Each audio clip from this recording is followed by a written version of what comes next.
Code అమలు చేస్తే తప్పులు చేసిన అధికారులు మూల్యం చెల్లించుకుంటారని టీడీపీ సీనియర్ నేత మాజీ మంత్రి దేవినేని ఉమామహేశ్వరరావు అన్నారు.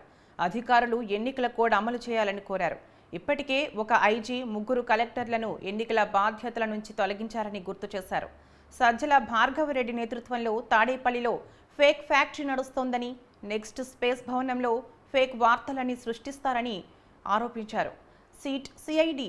సిట్ సిఐడి కార్యాలయాల్లోని Heritage, Chandrababu case, inner ring road case పత్రాలు తగలబెట్టించారని తెలిపారు. పత్రాలు తగలబెట్టించిన అధికారి ఇప్పుడు అసోంకు బదిలీ అయ్యారన్నారు. వైసీపీ బస్సు యాత్ర తుస్సు యాత్ర అయిందని విమర్శించారు. తెరిచి లాకప్లో వేస్తా. వైకాపా కోడ్ నడుస్తూ ఉంది, ఎలక్షన్ కోడ్ నడవట్లా. కొంతమంది పోలీస్ అధికారులు బరి తెగించి మాట్లాడుతూ ఉన్నారు.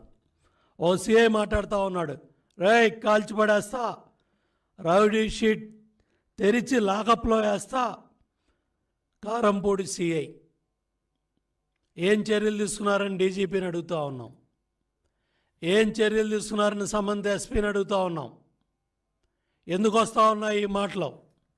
ఎందుకు మాట్లాడుతూ ఉన్నారు కొంతమంది పోలీస్ అధికారులు?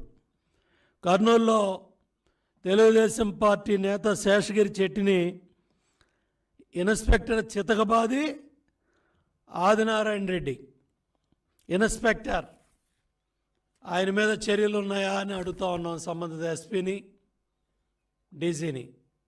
ఈరోజు డీజీపీని కూడా కలవబోతున్నాం, సీఈఓని కూడా కలవబోతున్నాం. ఎటుపోతూ ఉంది? నిన్న ఒంగోలులో బాలినేని శ్రీనివాసరెడ్డి వర్గం బరితెగించింది. అరాచకాలకు అదుపే లేదు. వైపాక గోండాగిరి, వైకాపా కోడ్ నడుస్తూ ఉంది, ఎలక్షన్ కోడ్ నడవట్లా. కొంతమంది పోలీస్ అధికారులు బరి తెగించి మాట్లాడుతూ ఉన్నారు. ఓ సిఐ మాట్లాడుతూ ఉన్నాడు, రేయ్ కాల్చిపడేస్తా.